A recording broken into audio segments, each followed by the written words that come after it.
அது மாத்திரமல்ல, உபத்திரவம் பொறுமையையும், பொறுமை பரீட்சையையும், பரீட்சை நம்பிக்கையையும் உண்டாக்குகிறதென்று நாங்கள் அறிந்து உபத்திரவங்களிலேயும் மேன்மை பாராட்டுகிறோம்.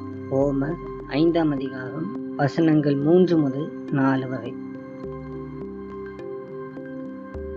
நம்முடைய சௌகரியம், வசதி வாய்ப்புகளை விட நம்முடைய குணநலன் வளர்ச்சியில்தான் ஆண்டவர் அதிக அக்கறை கொண்டுள்ளார். காரணம் என்னவென்றால், நாம் பரலோகத்தை அடையும் போது சௌகரியமாக இருப்பதற்கு நமக்கு போதுமான நேரம் கிடைக்கும். ஆனால் பூமியில் உள்ள வாழ்க்கை என்பது அதற்கான ஆயத்த காலம். அது ஒரு கற்றுக்கொள்ளும் நிலை அல்லது ஒரு முன்னோட்ட நிலை என்று சொல்லலாம். நித்திய மகிமைக்காக நம்மை தயார்படுத்த பூமியில் நாம் சந்திக்கும் துன்பங்களை தேவன் பயன்படுத்துகிறார். எனவே வாழ்க்கையின் கடினமான நேரங்களில் நாம் இருக்கும்போது ஆண்டவர் என்ன செய்து கொண்டிருக்கிறார் என்று கேட்பதற்கு பதிலாக, அவர் நம்முடைய குணநலனை சீர்படுத்தி பரலோகத்திற்காக நம்மை தயாராக்குகின்றார் என்று அவர் மேல் நம்பிக்கையாயிருப்போம்.